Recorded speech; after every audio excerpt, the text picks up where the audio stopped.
और चरणजीत सापरा हमारे साथ अभी जुड़ चुके हैं। चरणजीत जी, कांग्रेस के हिसाब से केरल के अलावा बाकी जगहों पर मुस्कुराने की कहीं कोई वजह दिखाई दे रही है क्या?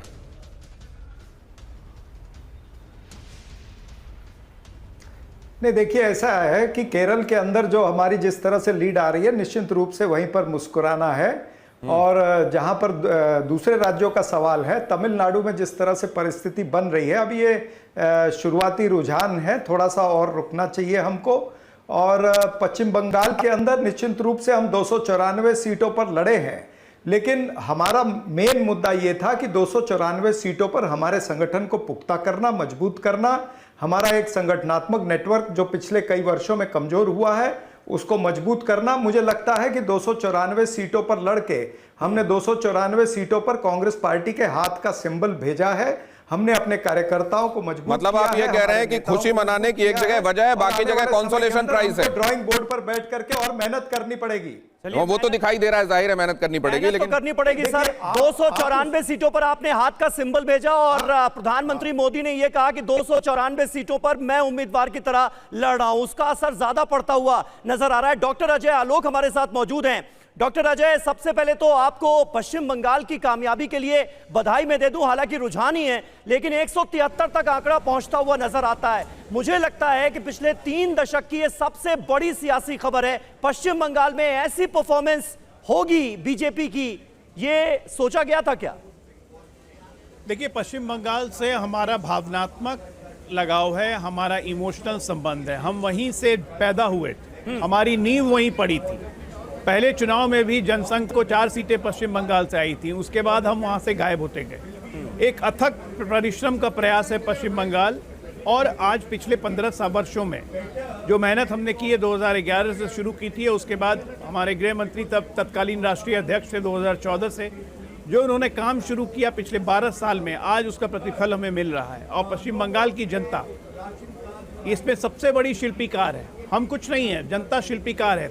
3 टेक अवे हैं पूरे चुनाव के जी। जो सनातन विरोधी और हिंदू विरोधी होगा उसको इस देश की जनता स्वीकार नहीं करेगी। 30% पॉपुलेशन पश्चिम बंगाल में मुसलमानों की, 35% असम में, दोनों जगह बीजेपी आ रही है। तमिलनाडु में 12% होने के बाद डीएमके को लोगों ने रिजेक्ट कर दिया। तीसरे नंबर की पार्टी डीएमके बनने जा रही है। नंबर 2 टेक, 4000 विधानसभा सीट कांग्रेस हार चुकी है पिछले 12 सालों में, और 3000 प्लस विधानसभा सीट हम जीत चुके हैं पिछले 12 सालों में। सापरा साहब को बधाई दीजिए, राहुल गांधी का सेंचुरी होने वाला है चुनाव हारने का। एक इंडी गठबंधन खत्म, घमंडिया का वजूद खत्म।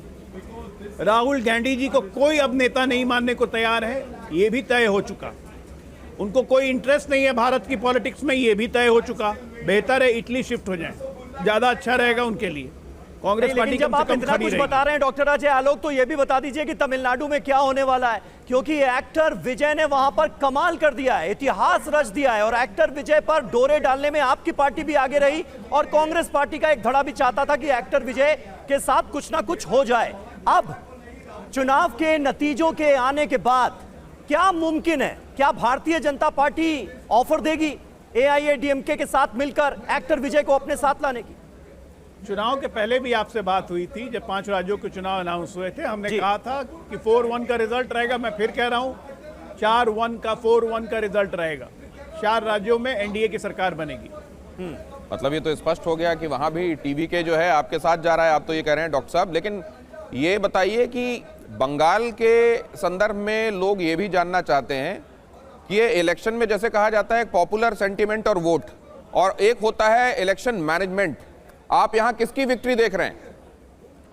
नहीं, मैं इसको बिल्कुल बंगाल की जनता का इमोशनल सेंटिमेंट देख रहा हूं और कुछ नहीं। बंगाल की जनता का वेग देख रहा हूं और कुछ नहीं, क्योंकि मैं था बंगाल में, 4 महीने बंगाल में बिताए हैं मैंने। मुझे पता है वहां पे जो ग्राउंड पे जो जनता का सेंटिमेंट था। कल ही आपने फाल्टा सीट पे देखा जिस तरह से हिंदुओं ने आके रीपोलिंग में बाहर निकल के कहा कि हमें धमकाया जा रहा है कि वोट नहीं देना है, कुछ नहीं करना है, मारा जा रहा है, चुनाव के बाद ये मारेंगे।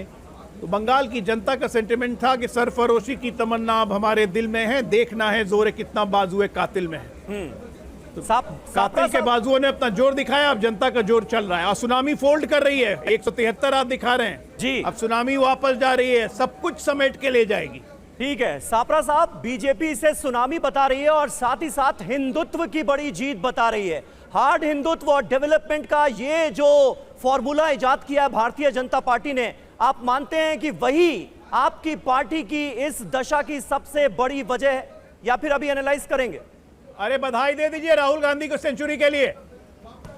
नहीं सुनिए, अब सुनिए, ये हिंदुत्व की बात करते हैं, लेकिन इनकी जीत के पीछे जो प्रमुख कारण है वो सत्ता बल, धन बल, बाहुबल और निर्वाचन आयोग का बल है। जिस तरह से निर्वाचन आयोग ने 34 लाख लोगों ने ट्रिब्यूनल में अपील किया है पश्चिम बंगाल में, 34 लाख लोगों को वोट देने से वंचित रखा है, यानी एक पॉलिटिकल जेनोसाइड हुआ है, पॉलिटिकल नरसंहार हुआ है। 34 लाख लोग अगर ये पात्र हो जाते हैं, बढ़िया काम किया इसके बाद में ट्रिब्यूनल में, तो फिर क्या होगा? बढ़िया काम किया इलेक्शन कमीशन ने भाई। हाँ, मैं बताता हूं, क्योंकि केरल के अंदर लॉजिकल डिस्क्रिपेंसीज नहीं हुआ, क्योंकि केरल के अंदर माइक्रो ऑब्जर्वर नहीं आए, क्योंकि केरल के अंदर ये ट्रिब्यूनल नहीं बनाने पड़े, इसीलिए केरल के अंदर ठीक ठाक हो गया। यहां पर ये स्पेशल अरेंजमेंट क्यों किया गया? चलिए, तो सापरा साहब अब थोड़ी देर बाद फिर से मिलते हैं। अब ये रुझान नतीजों में फ्रीज हो जाए। डॉक्टर अजय आपके साथ और सापरा साहब आपके साथ फिर बातचीत होती है नतीजों की तरफ जब ये कन्वर्ट हो जाएंगे रुझान। लेकिन जरा यहां पर ये देखिए, अभी तक की तस्वीर आपके सामने रख रहे हैं और ये देख लेंगे आप, ये बिग वॉल, ऐसी कहते हैं बड़ी दीवार पर बड़ी इबारत जो लिखी हुई है, जरा वो देखिए। पश्चिम बंगाल में 152 रुझानों के संदर्भ में अभी क्या दिखाई दे रहा है? पहले चरण में जो 152 सीटों पर मतदान हुआ था, उसमें रुझान क्या कह रहे हैं ये आपको बता दें। 48 सीटों पर टीएमसी आगे, बीजेपी 95 सीटों पर आगे और कांग्रेस सिर्फ 4 सीटों पर आगे। लेफ्ट का खाता नहीं खुला है, एआईएमआईएम का कोई वजूद नजर नहीं आ रहा है वैसे भी। और ये अगर आप इसको, उनका गठबंधन हो नहीं पाया, मुस्लिम वोट बैंक में सेंध लग नहीं पाई। और अगर आप इसको मानचित्र के हिसाब से देखेंगे तो ये वो हिस्सा है जो सेकंड फेज में वोट पर गया था, इसीलिए ब्लैंक दिखाई दे रहा है। और अगर आप इसको देखें, ये ज्यादातर नॉर्थ बंगाल, हाईलैंड्स वाला इलाका और इधर आप देख रहे हैं साउथ वेस्ट वाला इलाका है और इसमें ज्यादातर सैफरन कवर्ड है। खैर सेकंड फेज भी अगर आप देखेंगे इस बार तो कुछ बहुत अलग नहीं लगेगा। हालांकि ये कहा जा रहा था कि 152 अगर भारतीय जनता पार्टी के लिए ज्यादा खुशखबरी वाले होंगे तो 142 टीएमसी की तरफ खुशखबरी वाले होंगे। दूसरा चरण 142, अब 141, क्योंकि इसमें फाल्टा फिर से चुनाव होगा। ये फाल्टा पर दोबारा मतदान होगा फाल्टा में। और दूसरे चरण में देखिए स्थिति क्या रही रुझानों के हिसाब से, टीएमसी 69+। दूसरे चरण की ये जो सीटें थी